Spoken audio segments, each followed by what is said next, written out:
Olá, meus irmãos, Deus abençoe a sua vida, seja bem-vindo a mais uma aula. Na aula de hoje, como a gente já havia comentado, nós vamos falar sobre o discipulado em pequenos grupos, estratégias e desafios. Queria trazer para vocês aqui algumas dessas estratégias, algumas das questões dentro do discipulado nos pequenos grupos. A ideia da aula de hoje é te mostrar a importância de estar inserido em um grupo menor. Eu quero começar lendo Atos capítulo 2, verso 46. Olha o que a Bíblia diz: "E perseverando unânimes todos os dias no templo e partindo o pão de casa em casa, comiam juntos com alegria e singeleza de coração." Toda vez que a gente vê nas Escrituras um novo começo, ali é um apontamento das Escrituras, um apontamento de Deus, do plano e do propósito de Deus para as nossas vidas. Em Atos capítulo 2, aqui está o exemplo, o primeiro exemplo da igreja, como que eles se reuniam. Claro que ali não era, nós não podemos dizer que a primeira igreja era a igreja perfeita, não, porque de fato quanto mais o tempo foi passando, mais ela foi evoluindo, mais ela foi crescendo e chegando nos dias de hoje que nós temos tanto conhecimento. Amém?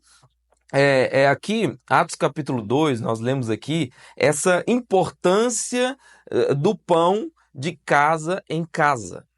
Por mais que eles perseveravam unânimes todos os dias no templo, aonde eles partiam pão? Nas casas, nas casas. Então, o pequeno grupo, meus irmãos, eles oferecem um ambiente mais íntimo, mais íntimo. Eu, desde da minha adolescência, eu participo de grupos pequenos, nos lares, eu passei por todas as faixas etárias, passei por todos os processos e como eu cresci. Como eu evoluí. Porque tem uma grande diferença. Uma grande diferença. No templo, você não tem tanta oportunidade, às vezes, de tirar uma dúvida, de contar um testemunho, principalmente quando você faz parte de igrejas como a Igreja Batista Imagine, que é muito grande.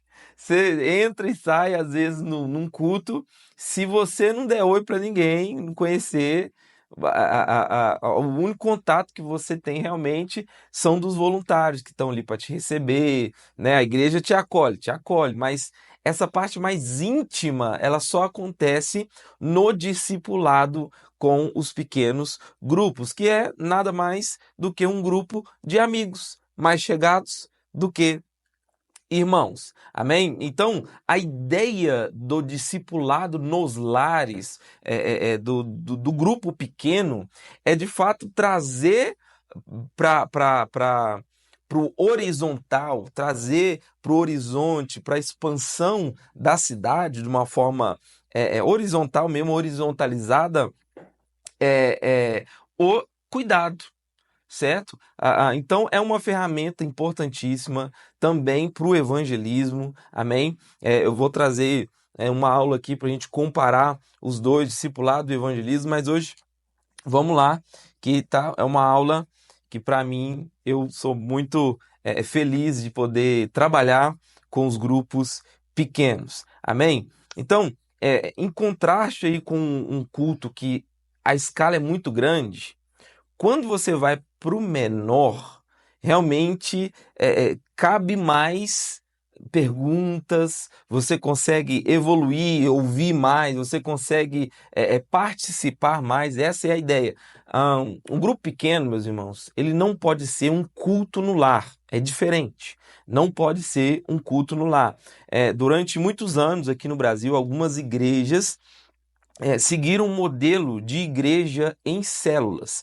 É como se o culto do templo fosse o mesmo nos lares. Então a igreja, ela participa, ela caminha, ela cresce e ela é fundamentada no trabalho de o que é conhecido células, tá? Células. Então, com o passar dos anos, a gente constatou, isso já é notório aí na história, que a maioria das igrejas que seguiram esse modelo geraram muitas feridas.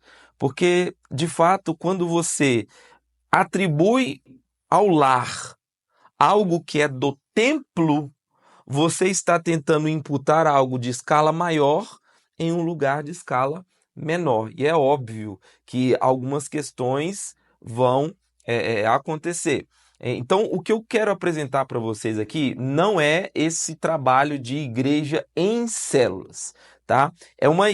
A nossa igreja aqui, Igreja Batista Imagine, nós caminhamos em um modelo de igreja com células, que a gente chama aqui de GIs, que é os grupos Imagine, onde nós reunimos semanalmente em um lar. Então, eu sou líder de um GI, tenho ali 12, 15 pessoas, 10 pessoas que a gente reúne para estudar junto a palavra, orar junto, ter um tempo de comunhão, conhecer melhor um ao outro, saber o nome, sobrenome, dia do aniversário, né? Saber dos gostos e por aí vai.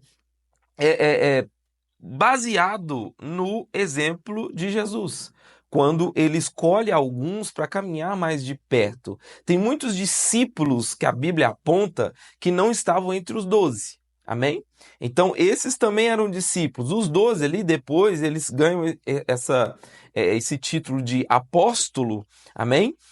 Mas Jesus ele segue esse trabalho de grupo pequeno de uma forma muito mais eficiente. Então, Jesus era aquele cara que fugia das multidões. Lembra da história?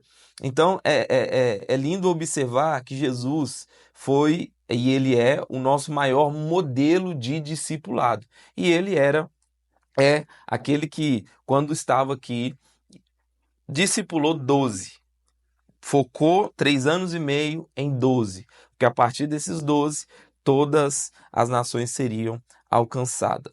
Olha essa frase de John Wesley: a igreja primitiva cresceu e se fortaleceu pela comunhão e edificação mútua nas casas, um modelo que podemos adaptar para o discipulado eficaz nos dias de hoje. Então, como eu falei, você vai encontrar muito por aí algumas ideias, tá? Ideias que às vezes coloca o grupo pequeno em muito ênfase. E aí perde-se a, a validade, não, o valor de ser igreja, de estar em comunhão, em congregação, sabe? No templo. E é muito importante a gente estar congregando. Congregar não é a mesma coisa que estar em comunhão com os irmãos nos lares. Então tome muito cuidado com modelos que olham para Jesus numa desculpa de, ó, se Jesus não era no templo, nós não faremos isso. As nossas reuniões mais importantes são nos lares. Não, irmãos, tudo tem o seu lugar, é uma ferramenta e nós precisamos de fato usá-la sem substituir o corpo de Cristo. Amém? Sem substituir o lugar onde realmente vai ser o lugar de encontro. Amém? Então, diante disso, a gente precisa incentivar as pessoas que a gente discipula a estar inserido em um grupo pequeno, em um grupo onde a palavra de Deus vai ser um pouco mais estudada de forma mais profunda. Amém? Mas para isso tem algumas estratégias para você discipular em pequenos grupos. Olha o que Mateus 7,24 diz: e o que ouve a palavra e a põe em prática é comparado a um homem sábio que construiu a sua casa sobre a rocha. Então, a estratégia dos grupos pequenos ela é muito boa, porque de fato te dá essa oportunidade de envolver as pessoas no processo de discipulado. Amém? Então, eu ganhei a pessoa para Jesus, a gente passou pelo evangelismo e temos grupos pequenos nos lares. Para quê? Para que o trabalho de discipulado seja ainda mais acelerado. Porém, como eu já te falei em outras aulas, todo discipulado não é único do grupo pequeno. Ele tem lá o ministério dele, que ele está sendo discipulado, ele tem o dia a dia na igreja, quando ele está servindo em algum ministério, servindo a casa em algum sentido, tem os pastores. os eventos, as conferências, tudo isso contribui para o discipulado. Então, uma das estratégias aqui mais eficazes é de fato estabelecer uma estrutura de liderança, onde você tem um ponto focal, que seria o líder, e esse líder, irmãos, nada mais é que alguém que está ali com o volante na mão. Então eu tenho esse pequeno grupo, o líder é aquele que está com o volante na mão e ele nada mais faz do que envolver todos na viagem. Envolver todos na viagem. Então, a ideia aqui não é o líder ser o pastor daquele pequeno grupo. Não, ele, por mais que ele vai exercer um certo pastoreio, ele está ali para envolver todos, ganhar, consolidar, treinar, para depois enviar. Então, se eu tenho 12, por exemplo, 10, vou colocar aqui 10.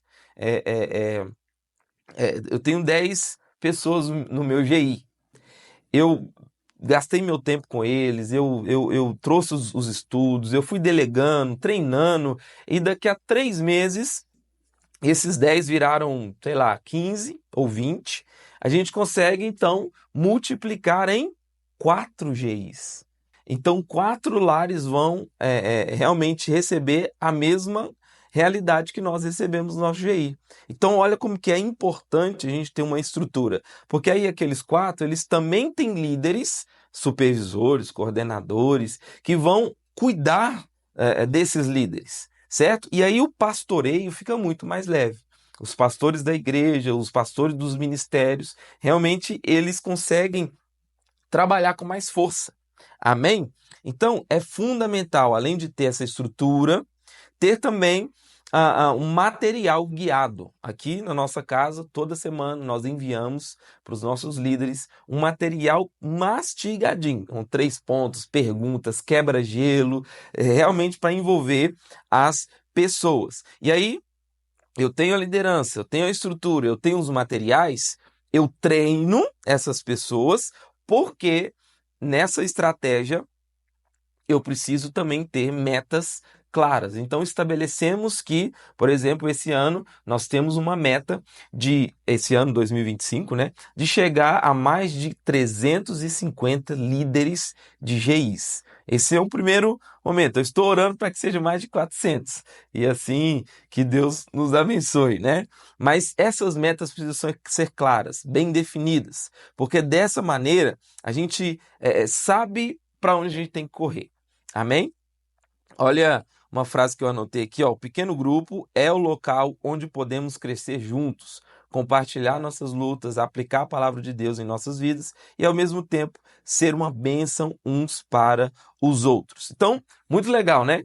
Nós temos aí essa realidade, porém, esses muitos anos que eu participo, eu encontrei muitos e muitos desafios no discipulado de pequenos grupos. Eu trouxe alguns aqui, mas antes eu quero ler com vocês Provérbios 15, 22.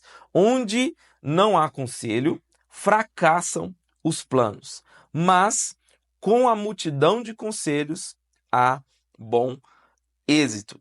Então, um dos desafios que a gente encontra é, de fato, o comprometimento das pessoas de estarem ali, certo?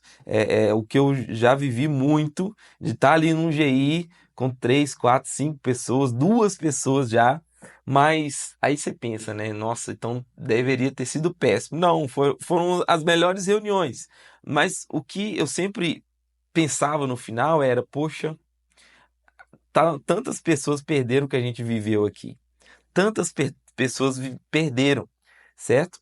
Então, o comprometimento é um dos desafios. Eu me lembrei aqui agora até de um exemplo bíblico, quando Jesus ele ressuscita e ele aparece para os discípulos pela primeira vez. Depois você olha lá, você vai ver como que é lindo, como que é lindo. Jesus ele aparece para os seus discípulos e Tomé não estava ali. Tomé não participou da primeira reunião. E nessa primeira reunião, Jesus abençoa 2 ou 3 vezes, ele dá a paz, ele dá um propósito, certo? E aí, Tomé chega depois. E na segunda vez, no segundo encontro, Jesus não derrama a mesma unção, não derrama a mesma visão, certo? Então tem reuniões que a gente nunca pode faltar. Esse é um dos desafios, que é o comprometimento, certo? Com o tempo também, a gente vai observando uma falta de consistência em algumas questões. Então, isso tem que tomar muito cuidado. Por quê? A falta dessa consistência, ela pode prejudicar o crescimento espiritual. Amém? Ela pode realmente, porque um GI ele nasce, uma célula, um grupo pequeno ele nasce com um propósito muito específico: multiplicar. Ele precisa enviar, ele precisa, além de ganhar, ele precisa treinar e enviar. E assim o reino de Deus vai sendo expandido. Se isso não acontece, né, não há uma consistência na visão, a pessoa começa a fugir um pouco da visão e começa a estabelecer coisas que, às vezes, a própria cabeça, toma muito cuidado com isso, acaba que o grupo pequeno se torna, às vezes, um clube fechado, às vezes se torna um lugar de fofoca, então perde o propósito. Eu já ouvi muitos relatos, testemunhos de pessoas que não não querem se envolver nunca mais em um GI, uma célula, em um grupo pequeno, por feridas de grupos desses, certo? Esse é o trabalho que eu estou tendo aqui na igreja. Quero transmitir um pouquinho isso para vocês, porque essa não pode ser a cultura. A cultura, esse grupo pequeno precisa ser leve, leve. Amém? Outros desafios aqui, por exemplo, os conflitos interpessoais. Com o passar do tempo, as pessoas vão ganhando mais confiança e vão aparecendo alguns comportamentos, sabe? E aí esses comportamentos, esses conflitos, é um pouco difícil de lidar, porque você não está um discipulado um a um apenas, né? Todos ali estão juntos, certo? Então, é um dos desafios também, certo? A falta de compromisso, já anotei aqui, mas já pontuei. Eu tinha falado de membros, mas também tem o comprometimento, às vezes, dos líderes, que não estão tão comprometidos, e também isso pode acarretar em problemas. Amém? E aí, para superar esses desafios, sempre tem que voltar para a base. Sempre precisa olhar para trás. Realmente entender aonde que se foi perdido o primeiro amor. Aonde que o modelo, que é Jesus, você aprendeu comigo que o primeiro amor é uma pessoa, é o proto-ágape, ou o protótipo do amor incondicional, é Jesus. Aonde foi que o grupo perdeu a essência? E principalmente no sentido da visão, sabe? A igreja está caminhando para um lado, o seu grupo pequeno está para outro. Está pensando em fazer coisas paralelas, está competindo com eventos da igreja. Então, lembra do versículo que nós lemos hoje? Perseverando no templo e partindo o pão de casa em casa. Porém, gente, além dos desafios, a interação nos grupos, ela promove muitas discussões saudáveis, bíblicas, profundas, certo? E a gente consegue tirar muitas aplicações práticas. Olha o que Atos 2,44 diz: e todos os que criam estavam juntos e tinham tudo em comum. Essa era a prática da primeira igreja. Todos os que criam estavam juntos, Então, para um grupo pequeno, ele ser realmente edificante, ele precisa ter interações genuínas. Precisa ser algo de verdade, não pode ser um evento. Viu, querido aluno da formação teológica, imagine.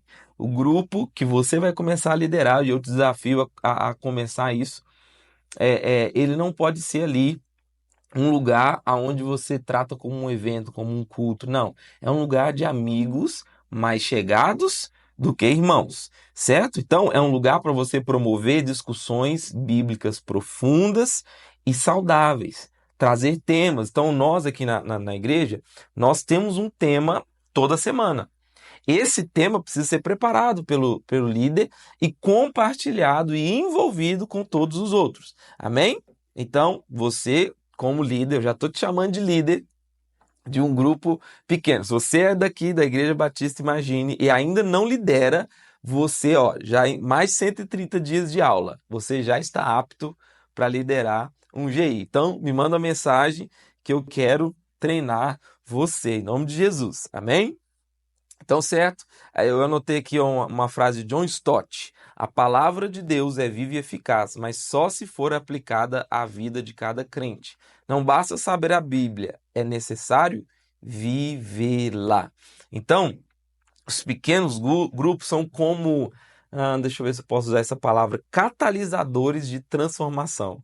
Legal, né? Eles absorvem ali, ó, a transformação. Ó, Atos 2:47. E os que criam uniram-se e o Senhor acrescentava todos os dias aqueles que iam sendo salvos. Então, dentro de um grupo pequeno, por isso que chama grupo pequeno, não existe uma preocupação em si em números, em aumentar demais, certo? Somente com o propósito da multiplicação. Por quê? Um pequeno grupo, irmão, ele tem um potencial de transformar as vidas, transformar os lares, transformar as famílias que se reúnem nesse pequeno grupo. Amém? Mais uma frase aqui que eu anotei: o grupo pequeno é a célula vital onde a verdadeira transformação ocorre, pois ele oferece um ambiente de cuidado, aprendizado mútuo e aplicação prática da palavra de Deus, fortalecendo cada pessoa para impactar seu lar e sua comunidade. Queria caminhar aqui para o final, reforçando com você a importância dessa ferramenta. Essa ferramenta que eu acredito muito que ela é tanto uma ferramenta evangelística, porque você está ali com pessoas que atraem novos filhos de Deus, né? Novas pessoas para conhecer o Evangelho. É ali onde o Evangelho é utilizado no dia a dia. Então, os exemplos do dia a dia é colocado ali diante da palavra, certo? E aí, a aceleração, ela é muito mais rápida. O poder de Deus, o que eu vivi de milagres nas células, nos GIs que eu participei, milagres, mas milagres mesmo. Sabe, da gente, de uma pessoa compartilhar, por exemplo, uma doença. Teve uma vez que um dos membros do meu GI chegou e falou que um dos tios estava há 6 meses em coma e que era para a gente orar. E aí eu falei assim, gente, vocês creem? Vamos unir a nossa fé e vamos orar por ele? Vamos. Oramos, oramos, oramos. No dia seguinte, a pessoa lá me ligou e falou, César, você não acredita o que aconteceu. Os médicos estavam me falando aqui que ontem, na hora que a gente estava orando, o meu tio deu sinal de vida. Ele mexeu o braço lá, abriu o olho, né? Depois ele voltou e voltou de novo, e agora ele está a ponto de ganhar alta. Então, acho que era numa quinta-feira, ele saiu do hospital já no domingo. Olha que benção. Aquele estava 6 meses em coma. Então, aproveite essa ferramenta, é uma ferramenta poderosíssima de discipulado. Então, quero te abençoar, é uma honra poder falar sobre esse assunto, uma alegria para mim falar sobre esse assunto, e amanhã nós vamos aprofundar ainda mais nesse tema de discipulado. Você está gostando? Então deixa aqui o seu like, deixa aqui o seu comentário, e eu te espero aqui amanhã para mais uma aula em nome de Jesus.